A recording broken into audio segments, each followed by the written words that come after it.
A paz do Senhor, povo de Deus, estamos aqui nesse momento para deixar mais uma mensagem do coração de Deus para o teu coração. Mais uma vez agradecendo a você, meu irmão, a você, minha irmã, a você, meu amigo que se inscreveu nesse canal e ainda esta madrugada eu estava orando por todos vocês. Deus abençoe grandemente a tua família, tua vida, o teu ministério, tua esposa, teus filhos, teu marido, que esta grande família que está se formando através desse canal possamos ser uma bênção para a sociedade. Nós estamos falando sobre as 7 cartas da Igreja da Ásia, do Apocalipse.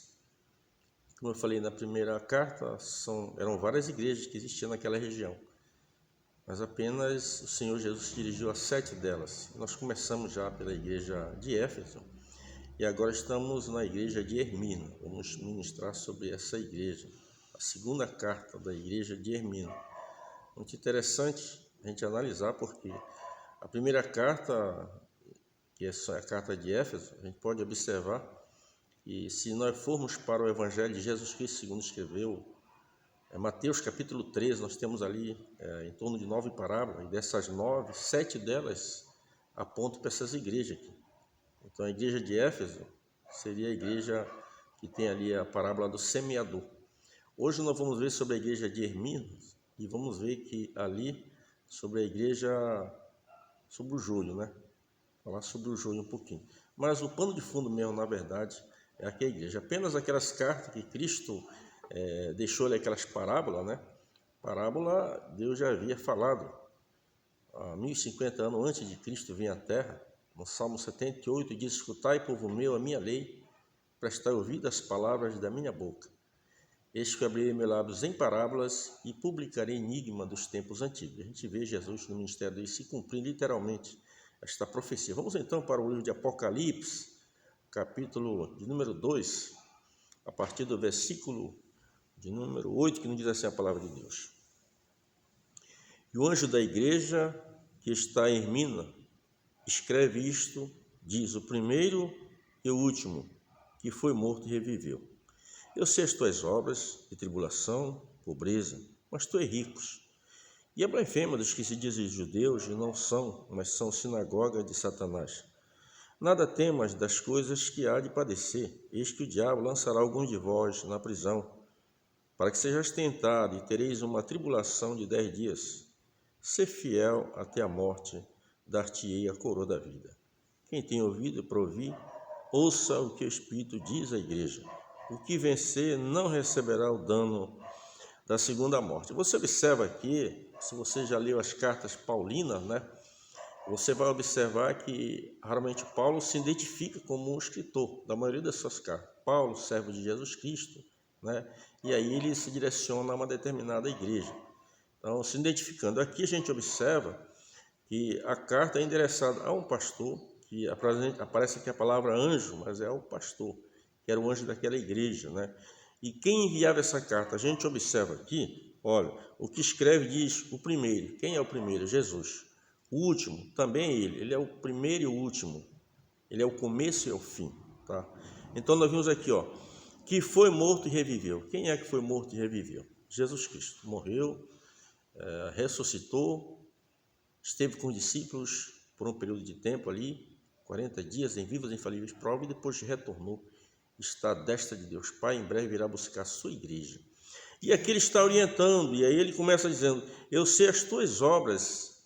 Ele começa a dizer que os olhos do Senhor estavam voltados para aquele pastor, para aquela igreja. Mas você observa aqui que Deus ele não está tratando, né, por meio do Espírito Santo com a igreja, ele está tratando com o pastor da igreja, o anjo da igreja. Nós estamos vivendo nos últimos dias da história da igreja aqui na terra, e a gente vê as pessoas se apresentando como um pastor. Mas se você levar essa pessoa para as cartas paulinas, as cartas que são chamadas de cartas pastorais, que é ali a carta de Timóteo, de Tito, você vai ver as qualificações morais de um pastor, e você vai ver que muitas dessas pessoas aí, que se apresentam como pastor, eles não estão nessas qualificações moral. São pessoas que era para ser apenas um membro do corpo de Cristo, mas eles se apresentam como tal. né? E Deus permite que isso aconteça. Talvez você me pergunte, mas como é que Deus deixa? Na sua vontade permissiva, Ele permite. E sabe por que Deus permite? Porque cada crente tem a sua Bíblia. Na hora que o pastor pregar o que não está na Bíblia, eu não preciso bater de frente com ele, mas eu simplesmente fico com a minha Bíblia, com a palavra de Deus, que é inerente, que não há falha. Então aqui nós observamos que esse pastor, ele estava sob os olhos do Senhor, estava na mira do Senhor Jesus. Ele disse, eu conheço que as tuas obras e tribulação. Aquela igreja ali, essa igreja de Hermínio, ela estava passando por fogo e ferro, era uma perseguição implacável contra a igreja do Senhor. Os dias hoje não são diferentes e na medida em que se aproxima a vinda de Cristo, vai afunilar ainda mais, né? Perseguições implacáveis contra a igreja do Senhor. A igreja sempre passou por isso. O diabo, durante muito tempo, ele perseguiu a igreja, mandou matar os crentes, colocar nas arenas, né? E mandou usar os governos romanos ali, por exemplo, os imperadores, que nem Calígula, que foi um dos piores que teve, né? O próprio Nero, que incendiou Roma e culpou os cristãos de terem feito isso. Então, a gente observa que esses reis aí, os governantes que se levantam contra a igreja do Senhor, eles vão continuar se levantando. Então, essas pessoas sempre se levantaram e vão continuar a se levantar. Mas não precisamos ter medo, a igreja precisa ter medo, porque nós temos a cabeça da igreja, que é Cristo, está no céu, está vivo, e Ele está de olho em nós, Ele está cuidando de nós. A igreja do Senhor é a mina dos olhos de Deus. Então, nós estamos passando por momentos muito difíceis. Até ontem eu conversava com um grande amigo meu, irmão Miguel, da cidade de Bento Gonçalves, e ele me fazia uma colocação, dizendo, olha, pastor, vai estar difícil agora até para pastor. Eu perguntei, por quê, irmão? É porque haverá dia que vai ter 2 homens ali, para o irmão fazer a cerimônia de casamento, vai ter 2 mulheres ali. Eu disse, olha, irmão, isso aí, o diabo pode até enviar na porta da igreja, eu posso até ir preso, mas vai ser um prazer muito grande eu ser preso por amor ao evangelho. Mas o diabo nunca vai ver eu fazer isso, ele pode ter na certeza disso, que ele nunca vai ter esse prazer de ver eu fazendo um ato de uma cerimônia de um casamento de 2 homens e de 2 mulheres.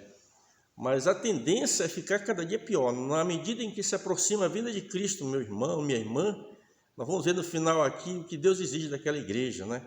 Que é importante. Então essa igreja, ela estava passando ali por um momento muito difícil, que eram as tribulações, perseguições implacáveis, né? E aqui vamos ver mais aqui alguma coisa que fala aqui, né?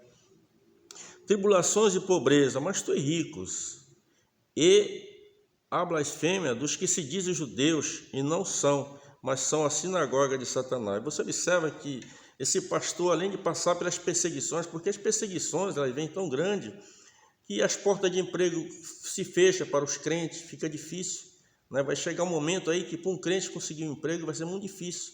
Perguntar qual é a tua religião, você botar no currículo ali que você é evangélico, é um risco de não conseguir mais nem emprego, vai ficar tão difícil. Essa igreja ela passou por isso, então por causa disso, aquele pastor sentia essa igreja pobre, né? Os irmãos ali estavam vivendo a dificuldade financeira tão grande que a pobreza estava tomando conta da igreja. Mas você observa que existe um parêntese ali, é o Senhor Jesus falando, mas tu és rica, porque a nossa riqueza ela não é terrena, a nossa riqueza ela é espiritual, a nossa riqueza ela não tem ladrão para roubar, a nossa riqueza que nós acumulamos no céu não tem ferrugem lá, entendeu? Então a gente fica às vezes triste com as situações, mas temos que prosseguir a confiar no Senhor, porque nós vamos observar aqui essa igreja, ela passar por tribulação, pobreza, mas o Senhor Jesus, através do Espírito Santo, disse, não, mas tu és rica, né? Porque Jesus é o dono do mundo, Jesus é o dono do ouro e da prata, então nós somos ricos. E aqui fala sobre a blasfêmia dos que se dizem judeus e não são, mas são da sinagoga de Satanás. Eram pessoas infiltradas no meio da igreja. É por isso que essa mensagem aqui desta igreja de Hermina, ela aponta lá a parábola do joio, né? O diabo, muitos anos, perseguiu a igreja, como eu falei no início aqui. Como ele não conseguiu sucesso em perseguir a igreja, quanto mais ele perseguiu os crentes, quanto mais perseguiu o povo de Deus, mais a igreja cresceu. O que o diabo fez? Ele usou uma estratégia diferente, que é o joio. Porque ele convive junto com a igreja, o diabo ele quer estar sentado no lugar de Deus, mas ele só quer que ele nunca vai estar sentado. mas ele luta. Os da sinagoga de Satanás era exatamente isso. Pessoas infiltradas no meio da igreja, representam o joio. Nós temos visto muitos, nesses últimos dias aí, né? Pastores, eu lamento ter que falar isso aqui, mas é uma verdade. Eu conheço pastores aí, amigos meus pastores, que são maçom, né? Não é todos, mas existem muitos aí, se infiltrando no meio do povo de Deus, estão ali como servo de Deus. Mas a máscara vai cair no tocar da última trombeta. Quando Jesus arrebatar a igreja, vai cair a máscara dessas pessoas que estão infiltradas no meio do povo de Deus, aí se passando por crente. Eu quero dizer que o maçom, ele pode ser um crente, ele pode ser um servo de Deus, mas um servo de Deus não pode ser um maçom. Você tem que escolher. Você não pode ficar cocheando entre dois pensamentos. Você tem que assumir a sua posição pública diante de Deus, que você é um servo do Deus eterno, que você professou o nome de Cristo. Vamos aqui na sequência, para a gente dar uma volta na parábola do joio lá. Diz aqui, ó, nada temas. Agora Deus começa, através do Espírito Santo, confortar. Nada temas. Não precisamos temer nada. Nós estamos com Deus. Não vamos afrontar governante, nada. Mas não precisamos temer, baixar a cabeça. Nós somos o povo de Deus, propriedade exclusiva de Deus. Então não adianta o diabo se levantar. Quando Jesus disse, se tu és Pedro, sobre essa pedra, ele voltou para ele mesmo, edificarei a minha igreja e as portas do inferno não prevalecerão contra ela. Pode vir Satanás, Beelzebul, com toda a sua turma contra a igreja. Ele não vai vencer porque foi Jesus quem falou. E se o diabo não sair da frente da igreja, a igreja passa por cima dele como um compressor, no nome de Jesus.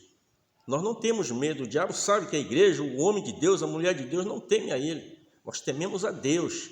Um dia Jesus está lá na Galileia e Herodes mandou avisar ele. Alguém disse, olha, retira-te daqui porque Herodes quer matar-te. Jesus disse, olha, vai lá e diz para aquela raposa. Chamou Herodes de raposa. Era assim que Jesus tratava esses que se levantam contra o povo dele, né? Então vamos aqui na sequência, diz aqui assim, ó, nada temos, uma garantia das coisas que há de padecer. Eis que o diabo lançará alguns de vós na prisão, para que sejais tentado, e tereis uma tribulação de 10 dias. Mas a receita aqui é ser fiel até a morte, dar-te-ei a coroa da vida. Aqui, duas palavras confortantes para aquela igreja e para a igreja dos nossos dias.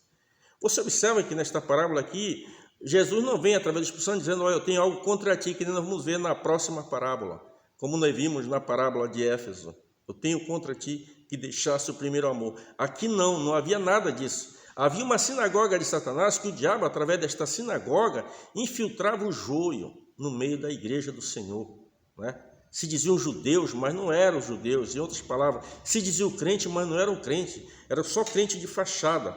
Então diz assim, ó, quem tem ouvido para ouvir, ouça o que o Espírito diz à igreja. E a terceira promessa, ao que vencer, não receberá o dano da segunda morte. Esta segunda morte é a separação eterna de Deus. A primeira morte física, todos nós quase passamos por elas, a menos aqueles que subirem no arrebatamento. Passamos pela morte física, mas a segunda morte nós não vamos passar, porque temos Jesus. Agora, só para complementar aqui a parábola do joio, porque o meu tempo já está encerrando. Esta mensagem para 45 minutos a 50 minutos, né? Mas o resumo é apenas em 15. Eu vou ler aqui a parábola do joio, diz assim, eu vou só mostrar aqui a resposta, quando os discípulos perguntam, né? Mateus 13, 36. Então, tendo despedido a multidão, foi Jesus para casa e chegaram ao pé dele seus discípulos, dizendo, explica-nos a parábola do joio e do campo. E ele respondendo, lhe disse, o que semeia a boa semente é o filho do homem. O campo é o mundo, a boa semente são os filhos do reino. O joio são os filhos do maligno. O inimigo é o que semeou é o diabo. A ceifa é o fim do mundo, os ceifeiros são os anjos. Assim como o joio é colhido e queimado e lançado no fogo, assim será a consumação deste mundo. Mandará o Filho do Homem seus anjos, e eles acolherão o reino de tudo, e lançarão do reino os que causam escândalo, os que cometem iniquidade, serão lançados na fornalha de fogo. Aqui, se você ler em Mateus, capítulo 13, você vai observar essa parábola que Jesus narrou e vai dar o significado desta parábola. O campo é o mundo, né? Os filhos da luz são a igreja, a boa semente, e você vai ler, que o tempo meu já encerrou aqui. Mas esta parábola ela é muito profunda, era exatamente isso. E da sinagoga de Satanás, que se diziam judeu e não eram, era justamente o joio, é uma figura do joio que estava infiltrado. Vamos em seguida gravar a mensagem sobre a próxima igreja, que é a igreja de Pérgamo. Deus abençoe a você abundantemente.